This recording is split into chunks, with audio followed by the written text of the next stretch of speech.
Proverbe, chapitre 30, à partir du 18e verset, frère béni. Proverbe, chapitre 30, à partir de 18. Je lis au nom de Jésus-Christ. Amen. Il y a 3 choses qui sont au-dessus de ma portée. Oui. Même 4 que je ne puisse comprendre. La tracée de l'aigle dans les cieux, la trace du serpent sur le rocher, la trace du navire au milieu de la mer, et la trace de l'homme chez la jeune femme. Telle est la voix de la femme adultère. Elle mange et s'essuie la bouche. Puis elle dit, je n'ai point fait de mal. Très bien. Apocalypse. Apocalypse chapitre 1er. Apocalypse chapitre 1er à partir du verset 9. Moi, Jean, votre frère, et qui est part avec vous à la tribulation et au royaume et à la persévérance en Jésus, j'étais dans l'île appelée Patmos à cause de la parole de Dieu et du témoignage de Jésus. Je fus ravi en esprit au jour du Seigneur et j'entendis derrière moi une voix forte comme le son d'une trompette qui disait « Ce que tu vois, écris-le dans un livre et envoie-le aux 7 églises, à Éphèse, à Smyrne, à Pergame, à Thyatire, à Sardes, à Philadelphie et à Laodicée. » Je me retournai pour connaître quelle était la voix qui me parlait, et, après m'être retourné, je vis 7 chandeliers d'or. Et au milieu des 7 chandeliers, quelqu'un qui ressemblait à un fils d'homme, vêtu d'une longue robe, ayant une ceinture d'or sur la poitrine. Sa tête et ses cheveux étaient blancs, comme de la laine blanche, comme de la neige. Ses yeux étaient comme une flamme de feu. Ses pieds étaient semblables à de l'airain ardent, comme s'il eût été embrasé dans une fournaise, et sa voix était comme le bruit de grandes eaux. Il avait dans sa main droite 7 étoiles. De sa bouche sortait une épée aiguë, à 2 tranchants. Son visage était comme le soleil lorsqu'il brille dans sa force. Quand je le vis, je tombai à ses pieds, comme mort. Il posa sur moi sa main droite en disant, ne crains point. Parole du Seigneur. Amen. Comme vous le savez, cette dernière écriture, le verset 17, c'est l'écriture qui nous a amené d'aller trouver la main du Seigneur au milieu de l'église, parce que je vous ai dit que Jean ici représente l'église et que le Seigneur qui est au milieu de chandeliers, c'est-à-dire dans le lieu saint, c'est le Seigneur, le Christ au milieu de l'église. C'est comme ça qu'on est parti pour le dimanche passé voir ce qu'on appelle la trace du serpent sur le rocher. Je vous ai dit que la trace du serpent sur le rocher, pour trouver cette réponse, il faut aller voir la dernière écriture, c'est-à-dire le verset 20, là où on parle de la femme prostituée qui a mangé et qui a essuyé la bouche et qui a dit « je n'ai pas mangé ». Vous voyez? Je n'ai pas mangé. Et je regrette en tout cas pour mes bien-aimés branhamistes. Pourquoi je regrette? Parce que eux, ils sont partis dans cette écriture de Proverbe, frère béni, dans Proverbe, le chapitre 30, là où on a lu, le dernier verset, c'est-à-dire le verset qu'on a lu tout à l'heure, le verset 20. Tu peux encore relire cela pour voir un peu comment est-ce que nos bien-aimés branhamistes se sont trompés. Telle est la voix de la femme adultère. Oui. Elle mange et s'essuie la bouche, puis elle dit, je n'ai point fait de mal. Donc ici, eux, ils vont prendre cette écriture pour dire que la femme adultère, elle a fait l'adultère, on prend cet acte de l'adultère, on compare cela avec une personne qui mange. Et ils disent, faire l'adultère, ou cette relation veut dire, c'est un peu la même chose avec manger et essuyer la bouche. C'est-à-dire, personne ne sait que j'ai au fait fait l'adultère. Et c'est comme ça qu'ils sont partis dans le livre de Genèse pour dire que Ève, qui avait mangé le fruit que le serpent lui avait donné, le fait de prendre le fruit et manger, le manger là-bas, cela veut dire que Ève avait fait au fait l'adultère avec le serpent dans la chair. Nous avons dit non. C'est pas possible. Et plus grave encore, ils ont dit, ben, le fils qu'Ève a eu, le premier, Caïn, c'est en fait le produit du serpent.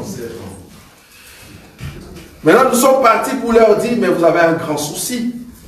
Si vous touchez le serpent du jardin comme étant homme, mais j'aimerais vous dire que le reptile, vouloir ou pas, tout reptile, parce que le serpent c'était un reptile, le reptile, Dieu leur avait donné déjà leur nourriture. Ça, il faut maintenant aller voir, au fait, ce qu'on appelle le Genèse chapitre 1er, là où Dieu a dit à tous les animaux de manger quoi? De l'herbe. Donc si Dieu a changé la nourriture du reptile qu'on appelle Satan, là nous avons l'idée qu'au départ il mangeait de l'herbe et la nourriture est devenue la poussière. Et ils sont partis pour nous trouver, je ne sais pas par quel calcul, ils nous ont trouvé un serpent qui avait 2 pieds. Et il marchait comme un homme. Nous avons dit, alors là il faut nous montrer, là tout cas dans les Écritures, quel est ce serpent qui marchait avec 2 pieds et que la Bible dit qu'il avait 2 pieds et qu'il est devenu reptile. Ils auront du souci. Pourquoi? Parce qu'il n'y a aucun animal, même pas un ange, qui peut coucher avec une femme physique et avoir un enfant physique. En tout cas, cherchez dans la Bible, il n'y en a pas. Ils se sont trompés avec Genèse chapitre 6. Ils ont dit, quand les fils de l'homme virent que les filles des hommes étaient belles, ils en prient pour faire. Ils pensent que les fils de Dieu là-bas, c'était des anges. Donc tu penses qu'un ange peut coucher avec une femme physique et avoir un homme physique. Si tu vas dans cette pensée, c'est là-bas que tu tombes. Pourquoi? Parce qu'il n'y aura aucune écriture qui nous prouve que la nature céleste qui prend une forme sur la terre et cette forme va donner des enfants. C'est pas possible.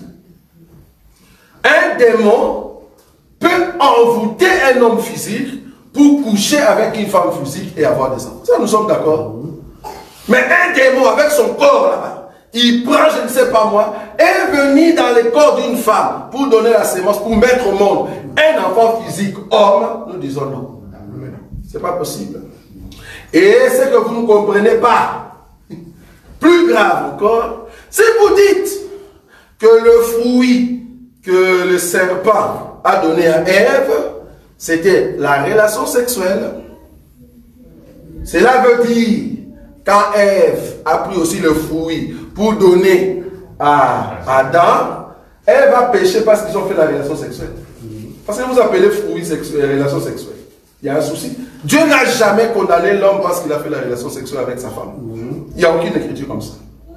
Il n'y a aucune écriture. Et ce n'est pas possible. Maintenant, donner de la sémence, donner le fruit comme le serpent l'a fait, c'est-à-dire Ève a donné la sémence à Adam. Bah oui, c'est ce que vous dites. Oui. Prendre, Ève a pris le fruit et il a donné à qui? À Adam. Cela veut dire Ève a donné la sémence à Adam. Ce n'est pas possible. Nous, ce que nous croyons dans les Écritures, quand la Bible déjà parle, c'est pourquoi l'homme quittera son père et sa mère et s'attachera. Dieu avait déjà prévu dans la relation de l'homme et de la femme, la relation sexuelle. Parce que s'attacher bibliquement parlant selon Romains veut dire, Romains chapitre 7, Romains chapitre 7, c'est quoi s'attacher? Pour nous, Dieu avait déjà prévu la relation sexuelle entre l'homme et la femme. Remarquez ici, Romains chapitre 7, à partir du premier verset. Ignorez-vous, frères, car je parle à des gens qui connaissent la loi, que la loi exerce son pouvoir sur l'homme aussi longtemps qu'il vit. Ainsi, une femme mariée est liée par la loi à son mari, tant qu'il est vivant. Mais si le mari meurt, elle est dégagée de la loi qui l'a liée à son mari. Merci. Ici, on voit que l'homme est lié avec la femme par le mariage. Étant donné que cet homme n'est pas encore séparé avec cette femme, ils sont liés.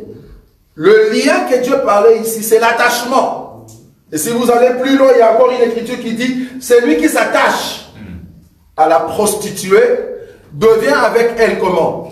Une seule chair. Donc quand la Bible disait, et s'attachera, elles deviendront une seule chair, mais la réponse se trouve dans les épîtres. C'est lui qui s'attache à une prostituée, il devient avec elle une seule chair. Donc quand la Bible dit, et s'attachera à sa femme, et les deux deviendront une seule chair, on parlait déjà de la relation entre l'homme et la femme. Dieu n'a jamais dit que c'était un péché pour Adam de connaître sa femme. Non.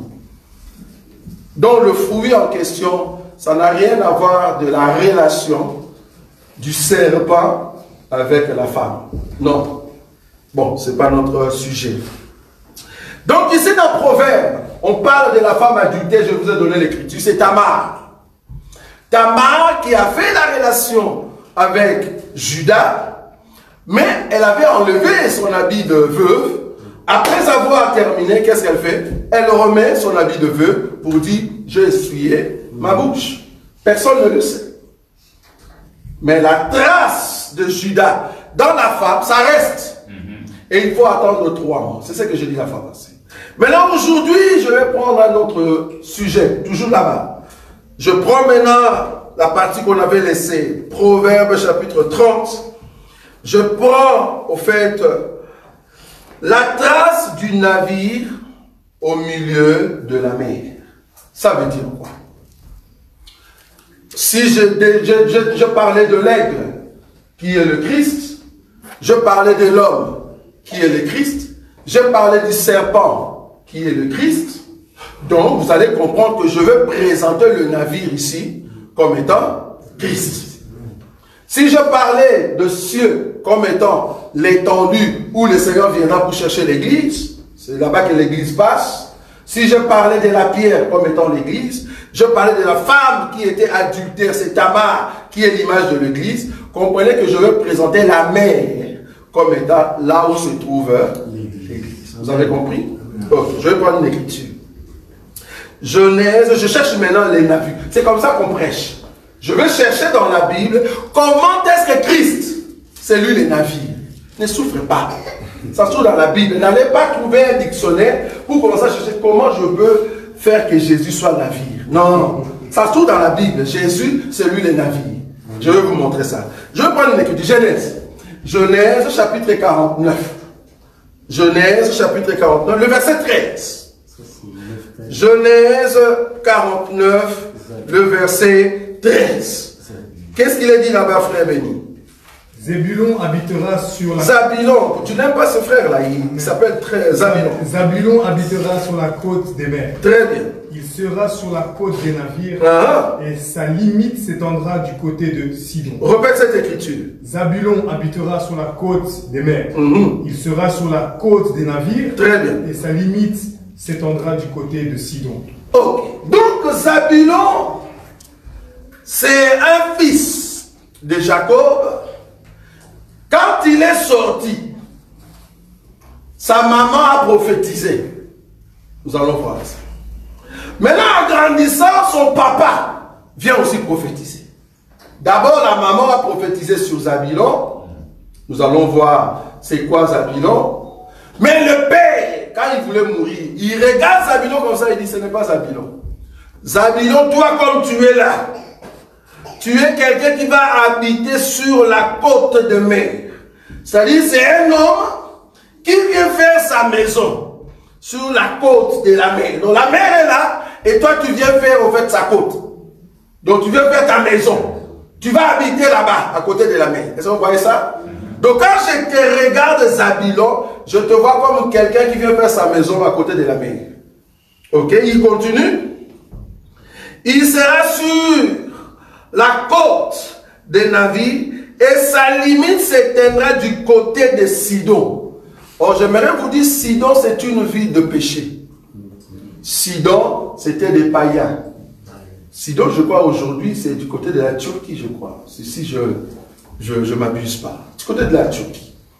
C'était des pécheresses, au fait. De personnes qui vivaient dans le péché. Et là, Sidon doit aller vivre là-bas, à côté d'eux. Ok. Je vais chercher maintenant la prophétie de la mer. C'est qui Zabulon?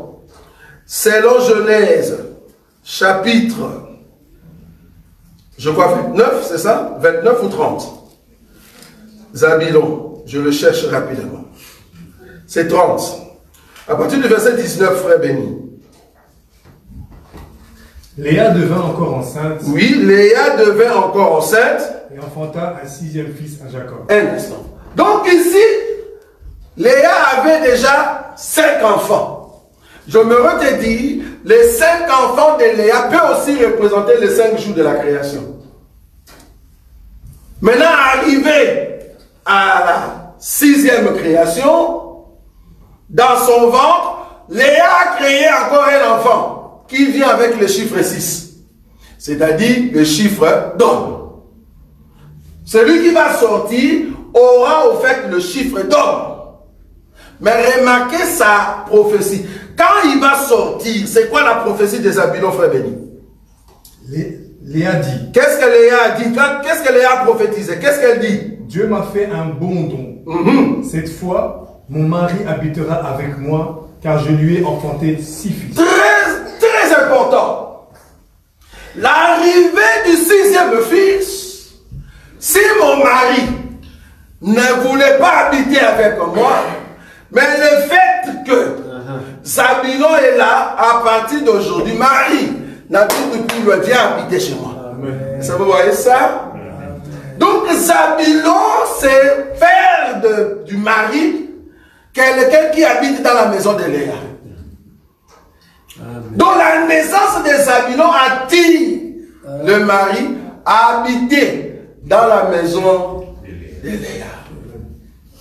Parce que Issachar, comme le chiffre 5, bon ça je vais prêcher ça en France, mais je donne quand même le goût. Issachar comme le fils, le chiffre 5, la Bible dit, pour que Issachar vienne, frère Boïka, parce que je vois que tu jubiles là. Okay. Prends-moi Issachar. Qu'est-ce qui s'est passé avec... Léa dit. Non, le verset 14 d'abord. Commence 14. Ruben sortit au temps de la moisson de blé. Très bien. Et trouva des mandragones dans le champ. Il trouva quoi? Des mandragones. Ah bon, c'est quoi ça ces mots-là? Ah. Ok. Il trouva des mandragones. Oui. Il les apporta à Léa, sa mère. Oui. Alors Rachel dit à Léa, donne-moi, je te prie, des mandragones de ton fils. Très bien, 15.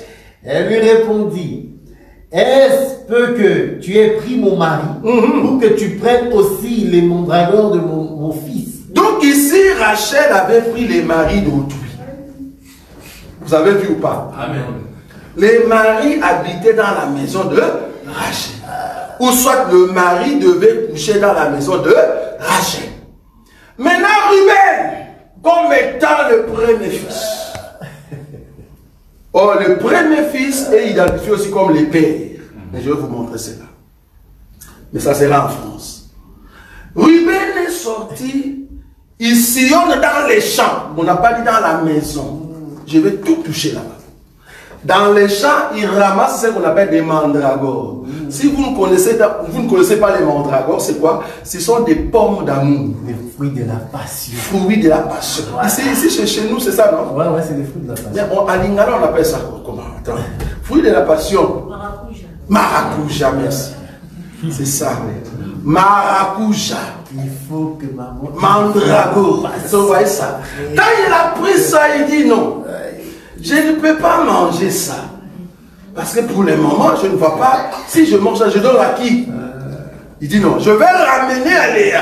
Parce que je sais que Léa est un homme. Il aime un homme, mais cet homme-là ne vient pas chez elle aujourd'hui.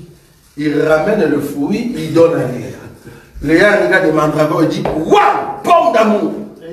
Rachel était à la fenêtre. Moi, je dis à la fenêtre. Elle regarde et dit, oh, il y a des pommes d'amour là-bas. Elle lui a dit, s'il te plaît, donne-moi des pommes d'amour, donne-moi des maracuja. Parce que si tu ne manges pas de maracuja, tu ne peux pas aller au ciel.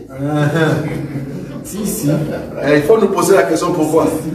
Tous ceux qui mangent des mangues et des oranges, des pamplemousses, des mandarines, vous n'irez pas au ciel. Il faut manger des maracuja.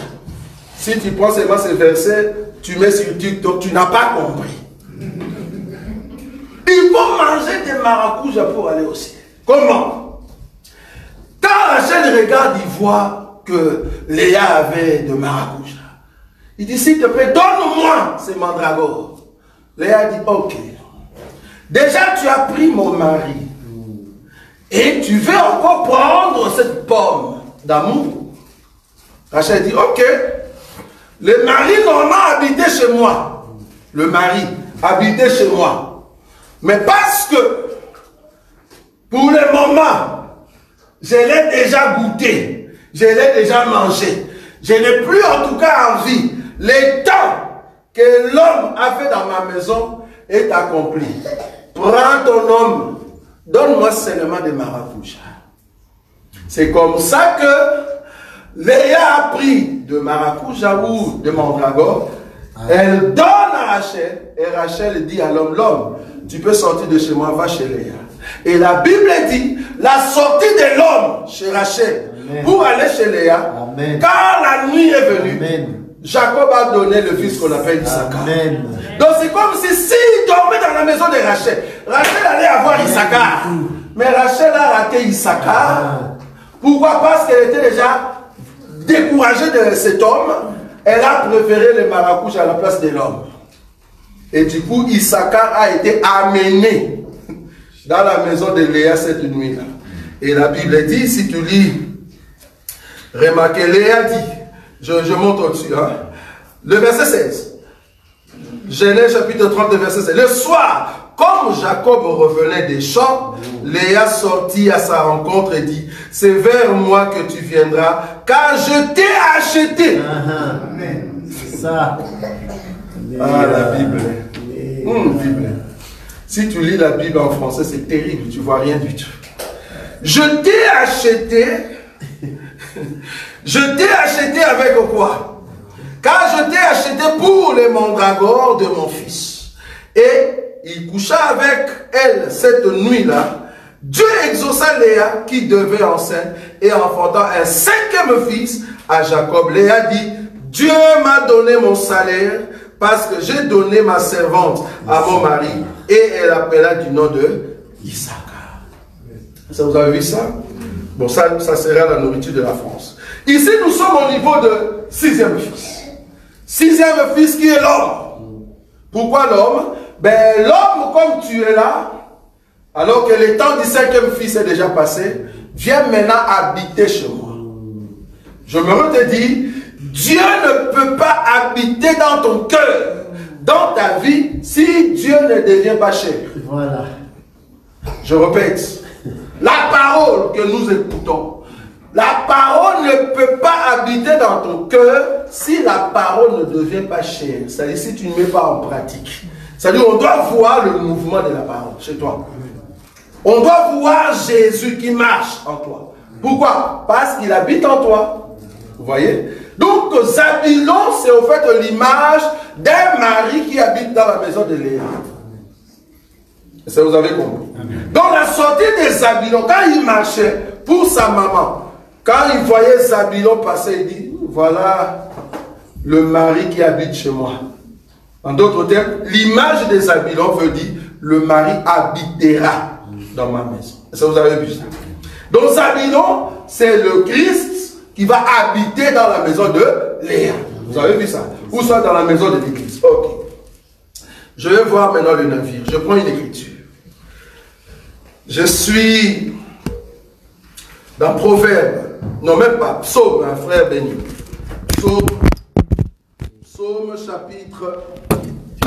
Psaume chapitre 4. Je prends Psaume chapitre 4, frère béni, le verset 25. Psaume chapitre 4, le verset 25. Je dis 4 ou 104? 4. Non, 104. Oui. Voici la grande et vaste mer. Ici, on vous présente encore, vous savez, c'est quoi? La mer n'est rien d'autre les nations. Ça, vous savez, non? C'est dans quelle écriture? Apocalypse chapitre 17. Quel verset? Le verset 16. Ça va? On peut commencer par là d'abord. On commence par là. Apocalypse. 17, commence à partir du verset 15.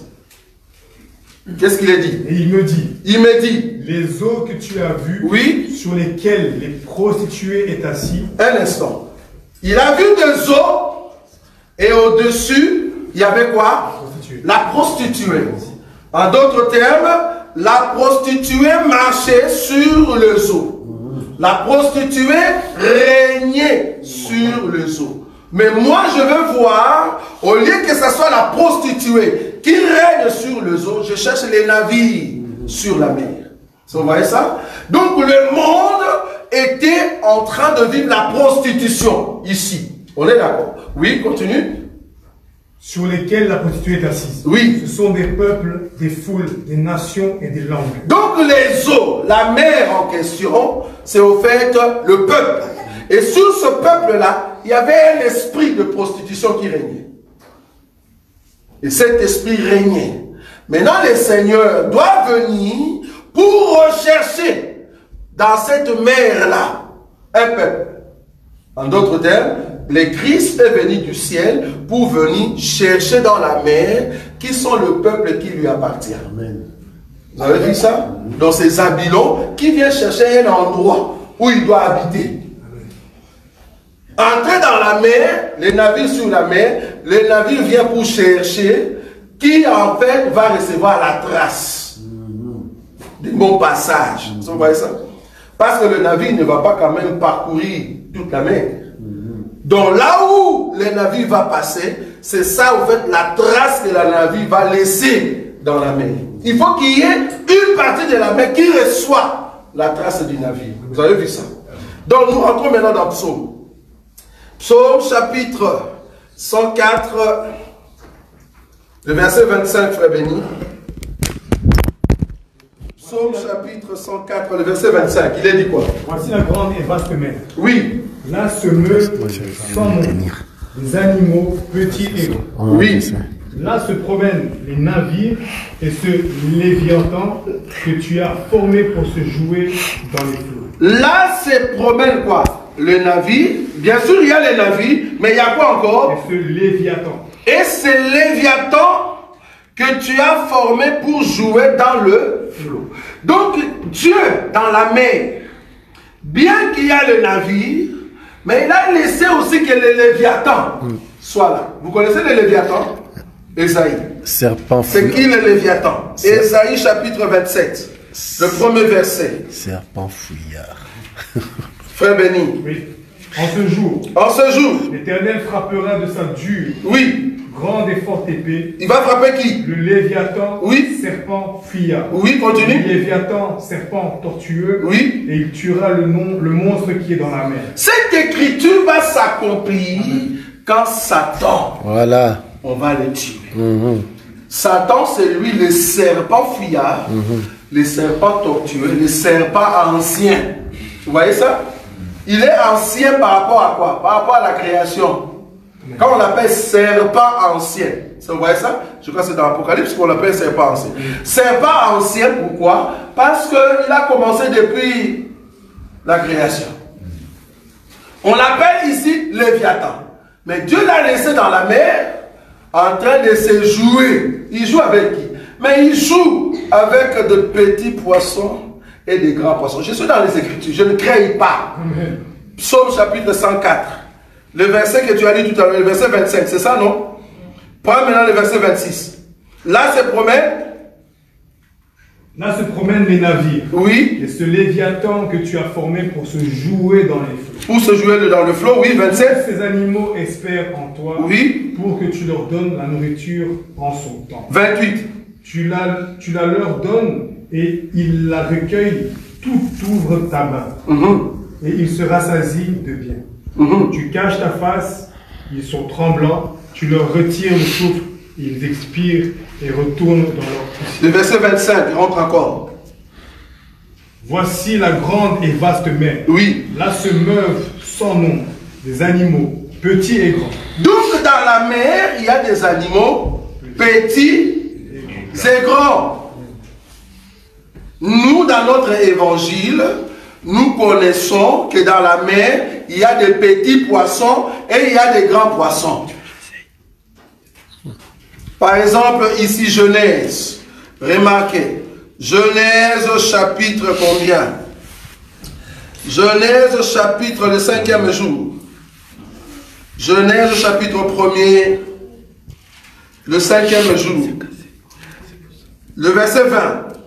Qu'est-ce qu'il est dit? Dieu dit que les eaux produisent en abondance des animaux vivants. Un instant. Ici, Dieu va créer les animaux des eaux. Or, je vous ai dit que les eaux, c'est la mer. Et Dieu a laissé que le Léviathan vaille là-bas pour jouer. C'est jouer de qui? Des animaux. Quels animaux? Des petits et des grands qui sont dans la mer. On est d'accord? Oui, on continue. Oui. Et que des oiseaux volent sur la terre vers l'étendue du ciel. Oui. Dieu créa les grands poissons et tous les oiseaux et tous les animaux vivants qui se meuvent. Et que les eaux produisent en abondance selon leur espèce. Il créa aussitôt. Non, aussi tout oiseau ailé selon son espèce. Dieu vit que cela était bon. Je répète le verset 21. Dieu créa les grands poissons et tous les animaux vivants qui se meuvent et que les eaux produisirent en abondance en chaque espèce. Nous, dans notre évangile, nous connaissons les nombres des grands poissons. Amen. Dans notre évangile, quand tu vois ici ça, les grands poissons, les bons nous, étudiants. quand Dieu a créé les grands poissons dans les eaux, il n'y en a pas 10. Il n'y a que 7 grands poissons. Il y a des petits poissons, oui, ça on est d'accord, il y en a plein. Mais les grands poissons dans la Bible, il n'y en a que 7. Et Dieu a mis aussi le Léviathan là-bas. Pourquoi? Le Léviathan doit jouer avec les grands poissons et les petits poissons. C'est ça Luc chapitre 4, le verset 5. Luc chapitre 4, le verset 5 veut dire, Satan, on lui a donné le pouvoir de régner sur tous les royaumes de la terre. Et il donne ce royaume à qui il veut. Vous voyez ça? C'est ça le Léviathan. Et le gros poisson, c'est tout empire qui s'est levé contre Israël. Il y en a 7. Donc ici, si nous rentrons dans les livres de psaumes, nous avons compris que dans la mer, il y a le Léviathan, c'est-à-dire Satan, en d'autres termes, sur la terre, vouloir ou pas. Si tu n'as pas Christ, tu ne peux pas en fait aller loin. Pourquoi? Parce que c'est Dieu qui a permis que les Léviathans jouent sur la mer. Donc si tu n'as pas Dieu, oublie, c'est-à-dire tu n'as pas au fait Christ. Si tu n'as pas Christ, c'est lui qui est en toi s'appelle Léviathan. Ne dis pas, moi je ne crois pas en Christ, mais je ne suis pas non plus sataniste. Faux. Si tu n'as pas Christ, c'est-à-dire tu es sataniste.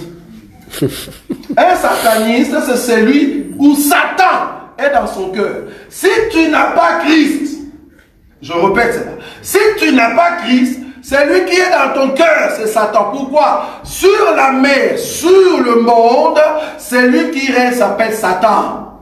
Et c'est Dieu qui lui a dit, va régner. Mais en même temps, il laisse Satan régner. En même temps, il laisse la femme prostituée. Mais lui-même, il vient comme Zabulon. Vous voyez ça? Il vient comme Zabulon. Pour faire quoi? Chercher son peuple. Vous voyez ça? Maintenant, il vient comme Zabulon sur la mer. Mais en venant, il vient comme homme. Qui dit homme, serviteur. C'est-à-dire celui qui est soumis. Est-ce que vous voyez ça? Il est soumis à qui? Au Père. Or, toute personne qui est soumise, bibliquement parlant, à quelle position? Homme ou femme? Toute personne qui est soumise, vouloir ou pas, la position que tu as, c'est la position de la femme. C'est pour cela Jésus n'est rien d'autre que Dieu dans la position de la femme. Amen. Vous voyez ça? C'est pour cela la Bible dit, frère béni, 1 Corinthiens. 1 Corinthiens chapitre, non, 2 Corinthiens. 2 Corinthiens chapitre 13, le verset 14. Je vais vous donner une écriture que peut-être tu croyais que c'était toi qu'on parlait là-bas, mais ce n'est pas toi. 2 Corinthiens chapitre 13, verset 4. Car il a été crucifié à cause de sa faiblesse. Ah, car il a été crucifié à cause de quoi? Faiblesse. Oui, continue. mais il vit par la puissance de Dieu. Donc, il a été crucifié à la croix. Donc, les Jésus qu'on voyait là-bas, c'était les Jésus faibles. Qui dit faible, c'était une femme. Elle n'a pas de force. Elle s'est soumise à celui qui lui avait envoyé. Parce qu'il avait demandé à celui qui lui avait envoyé, Père, si c'est possible, enlève la coupe. Oui. Mais Dieu n'a pas enlevé cela. Pour dire, tu es une femme, obéis. Je m'aurais dit, toute femme qui n'obéit pas à son mari, tu vas aller à l'enfer. Ça, c'est notre enseignement. Une femme qui n'obéit pas à son mari, je répète ici, en toutes choses. Amen. En toutes choses. Parce qu'il y a un homme de Dieu qui a dit, bon, qui obéit mais pas en toutes choses. Non, nous disons, une femme qui n'obéit pas sa femme en toutes choses, tu vas aller en enfer. Mais il faut nous poser la question, quel homme? Ce n'est pas tout homme. Il faut que ce soit l'homme Zabilon. Si c'est l'homme Zabilon, il ne va pas t'amener la dictature à la maison. Tu seras la femme la plus aimée, heureuse de la maison. C'est comme ça que tu vas donner la soumission. On donne la soumission à celui qui t'aime. Si la personne ne t'aime pas, c'est un dictateur. Donc ici, Jésus, c'est une femme qui est soumise à son père. Ah, si Jésus est une femme, donc, Proverbe, chapitre 31, c'est pour ça que je dis que tu pensais que cette écriture, ça te concerne, toi ma soeur, cette écriture ne te concerne pas. Cette femme que nous allons voir ici, c'est notre Seigneur Jésus. Amen. Proverbe, chapitre 31, le verset 10, frère Béni. Qui peut trouver une femme vertueuse? Qui peut trouver une femme vertueuse? Tu croyais que c'était toi? Quand on parle de la femme vertueuse, ce n'est pas nos femmes à la maison. La femme vertueuse, dans la Bible, ce ne sont pas nos femmes à la maison. Pourquoi? Mais remarquez ce que cette femme va faire. Cette femme ici, c'est Christ, ce n'est pas toi. La Bible dit, je vais lire parce que je vois que Béni vous aide beaucoup. Moi, je veux lire ça avec amour. Le Proverbe chapitre 31, le verset 10. Qui peut trouver une femme vertueuse? Elle a bien plus de valeur que le perle. Si tu vois une femme qui aime des bijoux plus que son mari, c'est un démon. Tu ne m'as pas acheté de bijoux, tu ne m'as pas acheté de perles, donc il y a un souci. Je serai dans la joie de voir que ma femme veut ressembler à Christ si elle aime plus être femme vertueuse que d'aimer le bien matériel. Elle a bien plus de valeur que le père. Le cœur de son mari a confiance en elle. Il y a des femmes qu'il ne faut pas donner confiance. Mais Dieu a tout donné comme confiance à Christ. Amen. Mais il y a des femmes, quand tu donnes confiance, tu vas pleurer. Tu vas pleurer à la maison. Parce que tu te disais, ma femme, je donne confiance en 100%. Mais si la femme ne veut pas ressembler à Christ, tu vas pleurer un jour. Tu vas pleurer un jour. Et les produits ne lui feront pas défaut. Elle lui fait du bien et non du mal. Une femme qui fait du mal à son mari, c'est un démon. Tu as un démon à la maison. Normalement, une femme qui veut ressembler à Jésus doit faire du bien à son mari. Doit faire du bien à son mari. Tous les jours de sa vie, c'est pour ça que je vous ai dit en toutes choses. Il ne faut pas choisir des jours où tu es bien et d'autres jours où tu es mauvaise. On se réveille et puis, paf, il y a la face qui est fermée. Quel est le problème? On ne sait pas. Mais on comprend qu'au fond, le problème c'est que tu n'avais pas donné l'argent. Tu vois? Ta carte bancaire, tu l'avais gardée. Vous voyez? C'est parce que son cœur est là-bas. Au lieu de voir l'amour qu'on peut lui donner. Remarquez. Elle se procure de de la laine et du lin, ça on l'avait expliqué la fois passée, et travaille d'une main joyeuse. Elle est comme quoi? Elle est comme un navire marchand. Elle amène son pain de loin. Ah, ok. Donc le Christ étant un navire des marchands, elle amène le pain. Vous voyez ça? Elle amène le pain. Et dans les navires, il fait le trace sur la mer. Si tu vas chez Job, je crois que c'est Job chapitre combien? Job chapitre, qui va m'aider ici rapidement. Je vais prendre quelle écriture? 26, le verset 10, par exemple, frère Béni. Job chapitre 26, le verset 10. Parce que je veux voir qu'est-ce que le navire fait sur la mer. Qu'est-ce qu'il fait, les navires? Job chapitre 26, le verset 10. Il a tracé un cercle à la surface des eaux. Il a tracé un cercle à la surface de quoi? Des eaux. Mais qui a tracé le cercle à la surface des eaux? Genèse chapitre 1, verset 1. Tu commences à descendre. Au commencement, Dieu créa les cieux et la terre. Oui. La terre était informe et vide. Oui. Il y avait des ténèbres à la surface de l'abîme. Continue. Et l'Esprit de Dieu se mouvait au-dessus des eaux. L'Esprit de Dieu s'est mouvé au-dessus des eaux. L'Esprit de Dieu qui se mouve au-dessus des eaux, il trace un cercle. En d'autres termes, il bouge sur la mer. Or, les cercles, selon Job, c'est pour mettre la limite entre quoi? La lumière et les ténèbres. Donc, il cherche le contour, l'espace qu'il va diriger.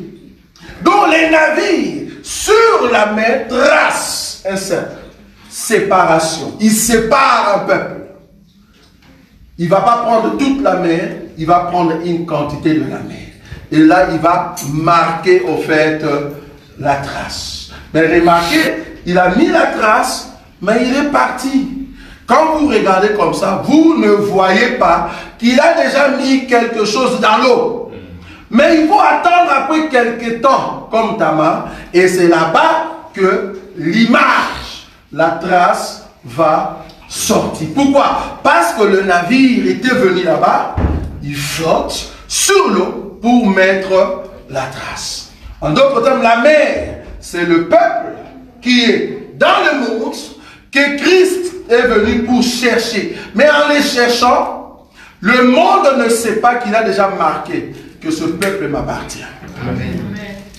Genèse. Genèse chapitre 8. Genèse chapitre 8, c'est là-bas que nous allons développer la trace de navire dans la mer. Donc à partir du verset 6, frère Béni. Au bout de 40 jours. Au bout de 40 jours. Noé ouvrit la fenêtre qu'il avait faite à l'arche. Très bien. Il lâcha le corbeau qui sortit, partant et revenant jusqu'à ce que les eaux eussent séché sur la terre. Un instant. Ici, la Bible dit Noé, comme étant les vivants, avec son navire, il est au-dessus des eaux. Qu'est-ce qu'il fait? Il ouvre la fenêtre, il lâche d'abord les corbeaux. Pour faire quoi? Pour que les corbeaux regardent si les eaux avaient séché. La Bible dit, les corbeaux partant et revenant. En d'autres termes, les corbeaux faisaient des tours. Or, les corbeaux, selon la Bible, c'est l'oiseau, en fait, un oiseau du ciel, mais qui a la couleur noire. Amen. Voilà. Les corbeaux qui sortent de l'arche tout le temps. Un corbeau qui sort et puis qui revient. Un corbeau qui sort et puis revient. Ces corbeaux-là, étant un oiseau du ciel, mais avec la couleur noire, c'est le prophète au temps de la loi. Amen. Vous voyez ça? Il sortait pour aller voir dans le monde. Qu'est-ce qui se passe? Ah, l'eau est toujours là. Qu'est-ce qui se passe? L'eau est... Donc quand le corbeau sortait, on voit, ah, ça c'est Daniel qui sort. Vous voyez ça? Daniel revient, et puis il sort, ah, ça c'est Élisée. Ce sont des prophètes qui étaient venus envoyés dans le monde, et après ils doivent rentrer dans les repos. Est-ce que vous voyez ça? Amen. La Bible dit, partant et revenant. Il faisait des tours. Ok. Dieu a vu que les corbeaux sont sortis plusieurs fois. Il n'a pas donné la vie. Parce qu'il reste toujours noir. Alors Dieu va décider. Qu'est-ce que Dieu va dire, frère Béni? Il lâcha aussi la colombe. Il lâcha maintenant la colombe. Oui, continue. Pour voir si les eaux avaient diminué à la surface de la terre. Très bien. Mais la colombe ne trouva aucun lieu pour poser la plante de ses pieds. Un instant. Ici, la Bible nous dit, après avoir lâché plusieurs fois le corbeau, maintenant il lâcha aussi la colombe. En d'autres termes, Hébreux chapitre 1er, bon, je fais danser le frère béni dans les Écritures, parce qu'il doit apprendre les Écritures. Amen. Parce que la concordance des Écritures, c'est ça la force des frères bénis. Ok, Hébreux chapitre 1er, le verset 1er. Qu'est-ce qu'il est dit là-bas? Après avoir autrefois, à plusieurs reprises, partant et revenant. Est-ce que vous voyez ça? Amen. À plusieurs reprises, faire quoi? de plusieurs manières, parler à nos pères par les prophètes, par les prophètes, par les corbeaux, oui. Dieu dans ces derniers temps, Mais dans ces derniers temps, nous a parlé par le Fils. il nous parle par la colombe. Amen. Est-ce que vous voyez ça? Amen. Donc il a parlé par les corbeaux, mais maintenant il nous parle par la colombe. Vous avez vu ça?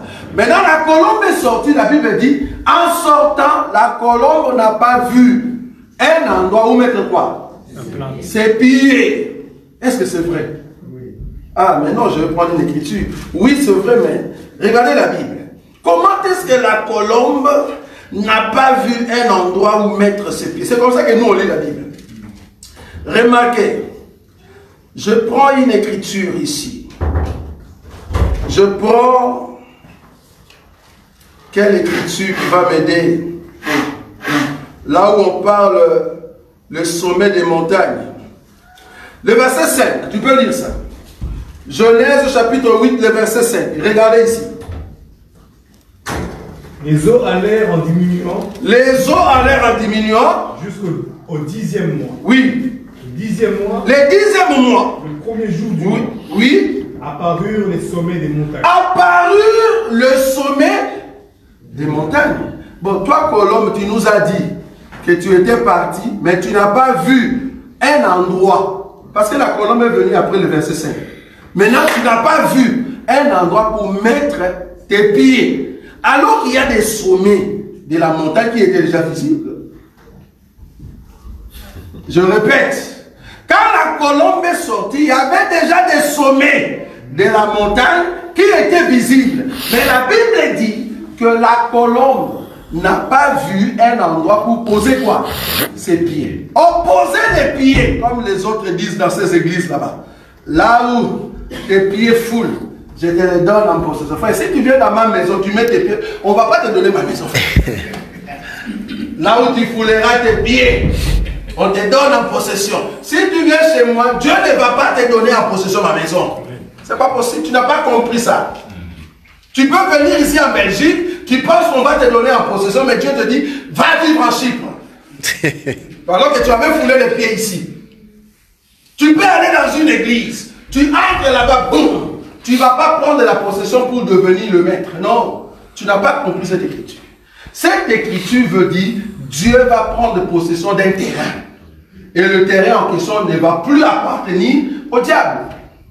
Et nous allons le prouver. La Bible dit qu'il y avait déjà des sommets de montagnes.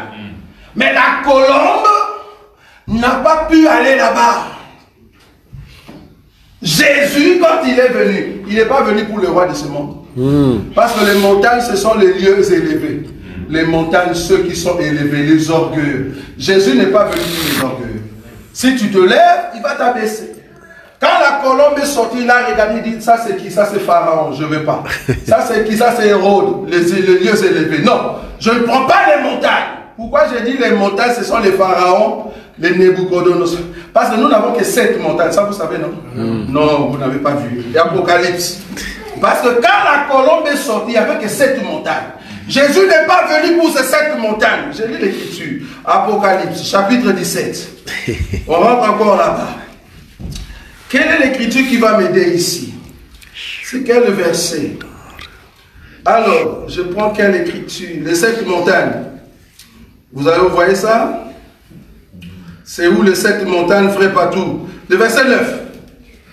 C'est C'est ici l'intelligence qui a de la sagesse. C'est ici l'intelligence qui a de la sagesse, oui. 7 têtes sont 7 montagnes. Ah, les 7 têtes sont quoi? Les 7 montagnes, oui. Sur lesquelles la femme est assise. Ah, donc la femme était assise sur 7 montagnes. Quand la colombe est venue, il regarde les montagnes, il dit non, c'est une femme qui est assise là. Moi étant la colombe, je n'aime pas m'asseoir là où il y a la femme qui est assise. Je répète, si tu es la colombe au milieu de nous, n'allez pas dans une église où c'est une femme qui est assise. Si. Vous n'avez pas vu? C'est bon. Je répète, si vous êtes la colombe, vous venez du ciel. Quand vous venez, n'allez pas dans une église où c'est une femme qui est assise, qui dirige, qui est pasteur, qui prend de l'autorité.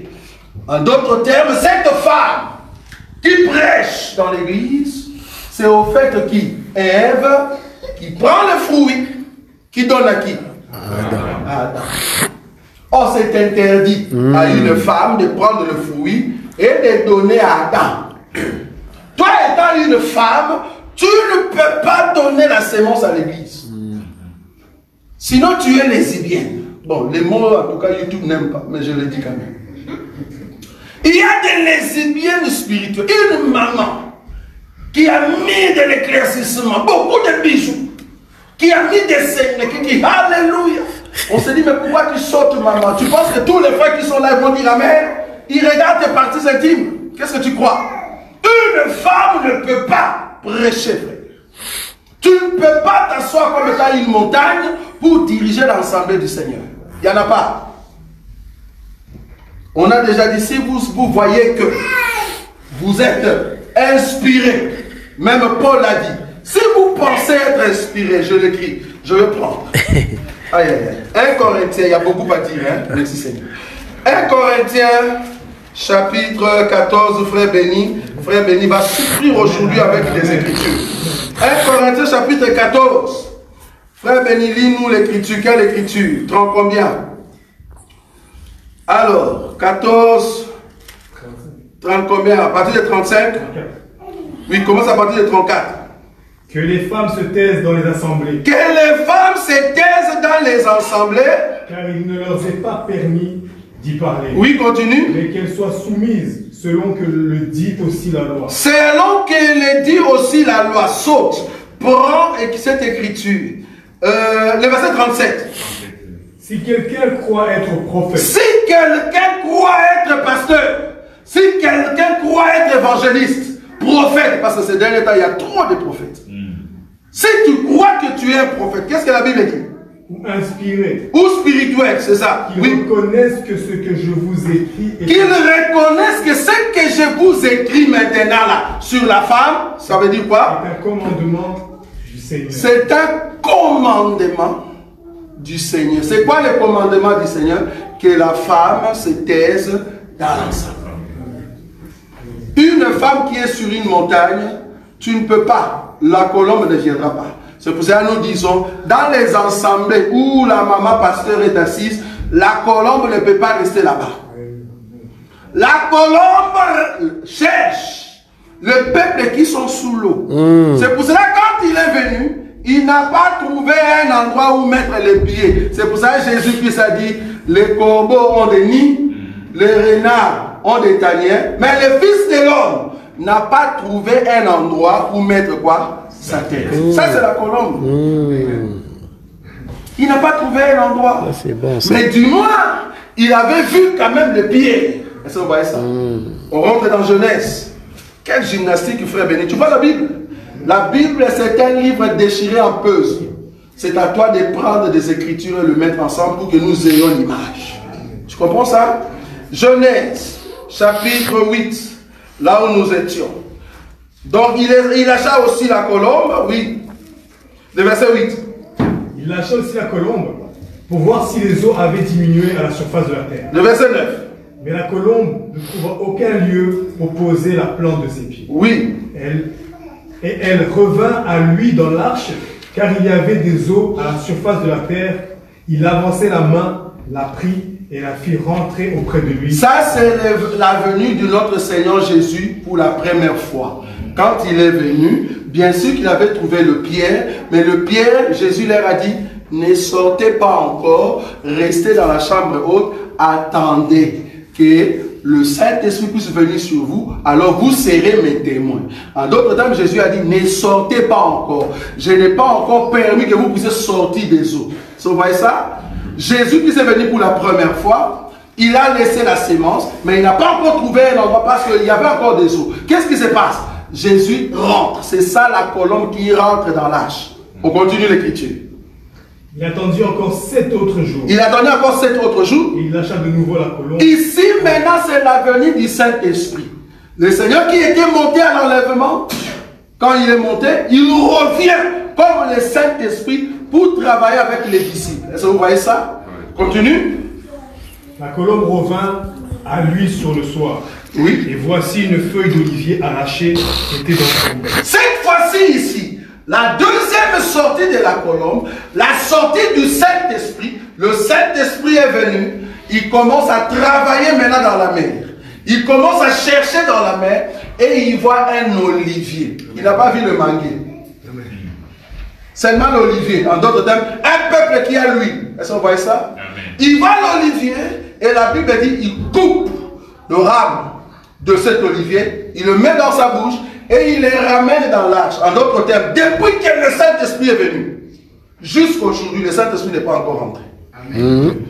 Je répète, depuis que le Saint-Esprit est venu, depuis au temps de Pentecôte, jusqu'aujourd'hui, le Saint-Esprit n'est pas encore rentré. Qu'est-ce qu'il attend? Il est en train de couper petit à petit le rameau. Jusqu'à ce qu'il va vraiment couper exactement quand la dernière personne va accepter l'évangile. C'est alors qu'il va le mettre dans sa bec et puis nous allons monter en enlèvement avec la colombe. C'est-à-dire, nous montons avec le Christ dans la présence du Seigneur. Vous avez vu ça? Et après avoir monté, ils vont maintenant attendre maintenant que le Seigneur revienne, mais pour Israël. Ça ne sera pas pour toi. C'est ça la troisième sortie. Remarquez la venue maintenant du Seigneur en Israël. Continue. Il attendit encore 7 autres jours. Il attendit encore 7 autres jours. Et il lâcha la colombe. Il lâcha la colombe. Mais elle ne revint plus à lui. La colombe n'est plus revenue. En d'autres termes, la colombe a trouvé un endroit où mettre quoi? Ses pieds. Vous avez vu? Parce que le problème de la colombe, c'était de mettre les pieds. Or, mettre les pieds, c'est prendre en possession. Quand est-ce que le Seigneur va prendre en possession le monde? La terre, c'est pendant les milléniums quand il va régner comme roi. Vous avez vu ça? C'est là-bas que la colombe va poser ses pieds, parce que la Bible dit il y a un pied posé sur la terre et l'autre pied sur la mer. Il prend possession. Là maintenant le Seigneur va régner sur la terre. C'est ça la colombe qui règne sur la terre. En d'autres termes, le navire est en train de mettre la trace dans la mer pour rechercher quoi? L'olive ou l'olivier. Donc il met des traces de l'enseignement de l'onction aujourd'hui dans l'église pour retirer l'église. Bien aimé, très bientôt, la feuille que la colombe coupe va se détacher de l'olivier. Je répète, très bientôt, la feuille qui est attachée à l'olivier va se détacher et la colombe va le mettre dans sa bec et nous allons monter. Remarquez que la feuille a été détachée de l'olivier. Et puis on monte avec le rameau. L'arbre olivier reste. En d'autres termes, il y aura un peuple qui avait l'huile, mais qui vont rester, que nous appelons la Vierge. Il y a beaucoup qui écoutent l'enseignement avec nous. Mais quand la colombe coupe pour amener au ciel, au lieu de profiter, de serrer la colombe pour monter ensemble, non. Il dit non, ces enseignements-là, bon, je ne crois pas que Jésus revienne maintenant. Plus tu t'éloignes de l'enseignement, plus tu vas rater l'enlèvement. Remarquez que ces enseignements ne sont pas un enseignement que tu trouves partout. L'enseignement sur l'enlèvement. Tu ne peux pas voyager si tu ne prépares pas ton voyage. Tu ne peux pas sortir de la maison si tu ne te prépares pas pour sortir. Beaucoup d'églises aujourd'hui, au lieu de préparer le peuple aller au ciel. Donc il le prépare comment est-ce qu'ils doivent rester calmes dans la maison sans que les sorciers arrivent. Frère, nous, dans notre évangile, au lieu que je puisse te préparer contre les sorciers, je te prépare pour que les sorciers puissent te fuir. C'est ça la différence. Les autres te préparent à ce que le sorcier viendra nombreux. Toi, prends une arme. Comme je disais à ma fille tout à l'heure, je ne sais pas où est-ce qu'on a trouvé ces cantiques-là. Charger, tirer. J'ai dit, on tire qui? Regardez les chansons qu'on a aujourd'hui. Une chanson, tu chantes pour Jésus. Hein? Il dit, charger, tire qui? Je lui ai demandé, depuis que vous avez chanté ça, il y a déjà combien de sorciers qui sont morts? Nous, on ne dit pas charger, tirer. Non. Nous, charger, tirer, il n'y a pas. Nous, oh sorcier, qu'est-ce que tu vois à moi? Donc, je crée une personne qu'on appelle Zabylon.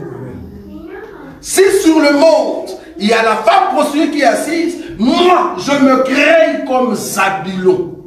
C'est-à-dire, j'ai la possibilité de marcher sur les eaux. Ces jours-là, je vais terminer ici, je ferme ma Bible. Jésus-Christ a dit aux disciples, allez de l'autre côté. Ils sont montés dans la barque, comme étant navire, on est d'accord? Ils montent, ils vont de l'autre côté. La Bible dit, Dieu a soulevé le flot. Jésus a fait que le flot puisse monter pour commencer à frapper. Remarquez une église qui n'a pas Christ, il commence à crier. Nous allons mourir. Oh Seigneur Jésus, garde-nous contre les sorciers de ma famille. Garde-moi, je les tue. Chargez, tirez, tout. Ok, continue. L'autre a pris le marteau, machette, coupez. Ah, comment? Envoyez-les là, je ne sais pas si c'est au lieu des arides. Ils pensent que le lieu aride, c'est vraiment désert de Sahara. Quand ils disent lieu des arides, ils pensent que c'est désert de Sahara. Ils ne savent pas que lieu aride veut dire païen. Lieu aride veut dire va chez les païens. Quand la Bible dit qu'ils puissent les envoyer dans les lieux arides, cela veut dire va chez les païens. C'est pour cela que les païens ont beaucoup de démons. Chargez, tirez, tout. Mais les sorciers ne meurent pas. Mais nous, comme on est là, on ne crie pas. Dans l'arche, la Bible dit, les disciples criaient, nous allons mourir. Mais c'est parce qu'ils n'étaient pas convertis, c'est tout à fait normal. Amen. Et la Bible dit, le Seigneur va venir en marchant sur les eaux. Quand ils ont vu le Seigneur, au lieu de dire gloire à Dieu, le Sauveur est là, ils ont dit c'est un fantôme. Donc vous voyez les sorciers partout. C'est ça le problème de ceux qui ne sont pas convertis. C'est le Seigneur, mais eux, ils disent c'est un fantôme. C'est vrai ça. Or, nous, quand nous voyons le Seigneur, nous savons que ça c'est le Seigneur. Nous savons où se trouve l'enseignement. Et l'enseignement qui nous ramène en dehors de tourments. La Bible dit Jésus est venu au-dessus des eaux, comme étant les navires. Vous voyez ça? Comme les navires qui viennent sur les eaux. Pour chercher qui? Le peuple qui était dans la barque. Vous voyez? Et il a dit à Pierre, viens. Parce que Pierre disait, Seigneur, si c'est vraiment toi, ça c'est pas notre évangile. Ce que Pierre disait là, c'était l'évangile de ceux qui ont peur. Seigneur Jésus, si vraiment tu m'aimes, ah non, on ne dit pas Jésus comme ça. Jésus t'aime déjà. Amen. Si vraiment tu m'aimes, je veux que cette année, non, on ne dit pas comme ça, on ne prie pas comme ça. Si vraiment tu es avec moi, non, Jésus est avec toi. Garde-moi. Si vraiment tu es avec moi, fais des prières où tu parles comme si tu voulais mourir. Pierre a dit, Seigneur, si vraiment c'est toi, dis-moi de sortir. La Bible dit, Pierre est sorti de la barque. Il a mis ses pieds sur l'eau. Il marchait sur l'eau. En d'autres temps, il ne pouvait pas s'engloutir. Mais quand il a regardé le vent qui était par-ci, par-là, et puis du coup, qu'est-ce qui est arrivé? Pierre a commencé à s'engloutir. Et c'est comme ça que le Seigneur a pris la main et l'a fait sortir. C'est Pierre-là, c'est des peuples. Pierre qui sort de la barque, c'est l'église. Une partie de l'église qui va marcher avec le Seigneur dans les airs. Vous voyez ça? Mais il y aura une partie de l'église, au lieu de garder l'évangile, ils écoutent aussi TikTok. Ils écoutent le vent. Ils écoutent les choses du monde. La guerre au Congo. Ils écoutent la guerre en Gaza. Ils écoutent les choses du monde. Ils regardent les choses du monde. Et qu'est-ce qui arrive? Ils commencent à s'engloutir. Mais parce que le Seigneur est bon, Parce que c'est une partie de Pierre. C'est comme ça que le Seigneur viendra le tenir par la main, en d'autres termes, la résurrection, pour le faire sortir et le faire entrer dans le royaume. Amen. Vous voyez ça? Nous sommes un peuple béni par Dieu. Mais un peuple va monter en enlèvement, mais un autre peuple va rater l'enlèvement. Pourquoi? Parce que vous écoutez par-ci, par-là. L'Église aujourd'hui doit avoir les yeux fixés sur Jésus. Amen. Nous allons prier. Tendre Père, nous te disons un grand merci. Nous voulons avoir des yeux fixés sur toi.